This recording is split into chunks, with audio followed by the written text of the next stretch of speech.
Saint-Bruno, depuis 120 ans, continue de défendre les mêmes valeurs et s'adapte à l'évolution du monde. On a embauché le premier salarié en 1980 et aujourd'hui on est 9000 cotisants. Le water polo existe depuis que la piscine judaïque, qui est juste à côté de Saint-Bruno, existe. Elle a été construite en 1936. On vient quand même du plus bas niveau dans le début des années 2000. Moi j'étais tout gamin, mais c'était de la N3, c'est la 4e division. Et au fur et à mesure, grâce à quelques personnes qui ont structuré le water polo à Saint-Bruno, Pierre-Marie Lingenot, Michel Mété, Patrice Pecker, Amas Chadli, le water polo masculin s'est structuré. Et grâce à ça, grâce à une stabilité au niveau du groupe et des dirigeants, on a réussi à amener le club au plus haut niveau français. Ça veut dire qu'il y a une structure qui est forte, qui existe. Hein, et le fait qu'on arrive aux 2 équipes en élite, c'est que cette structure est solide. Et oui, c'est une fierté. Et pour le plus petit milieu du water polo, c'est dire on existe, quoi.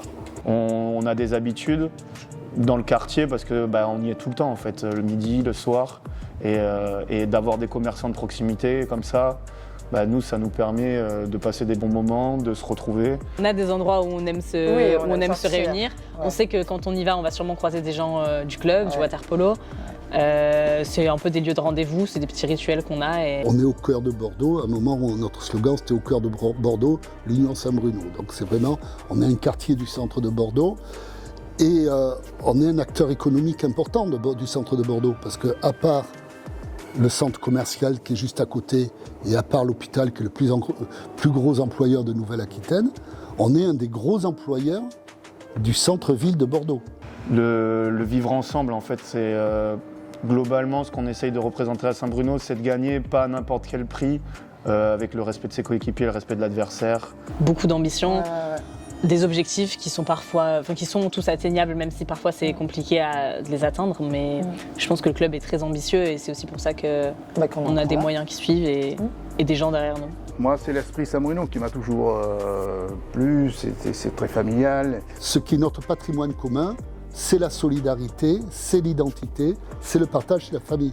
C'est pas pour rien que notre slogan, c'est envers l'identité et avec tous, le partage. Avec un ancien joueur qui était de la génération d'après, qui s'appelait Jean-Philippe Auchet, et qui s'appelle toujours Jean-Philippe Auchet, on s'est mis tous les deux là. Enfin, Pierre-Marie Lingenot, le président, nous a demandé, voir si ça nous intéressait, de s'occuper de l'espace restauration. On a mis en place depuis quelques temps des petits rituels à Saint-Bruno qui datent depuis 2-3 ans. On essaye de manger une fois par semaine ensemble au Patro. Le vendredi soir, on se retrouve à Saint-Bruno au cercle pour boire un coup.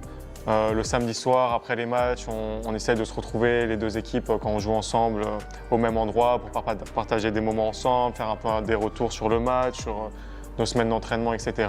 Et depuis 2012, je gère le restaurant de l'Union Saint-Bruno, qui est maintenant ouvert à tous et à toutes. Et c'est vrai que quand il y a un match à la piscine judaïque, on est tous concernés, tous mobilisés, que ce soit pour les jeunes, pour la N3, pour l'élite féminine, pour l'élite masculine.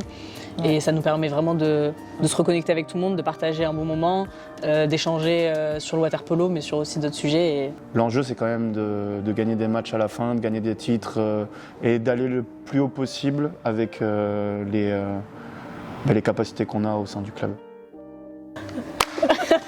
Les 4.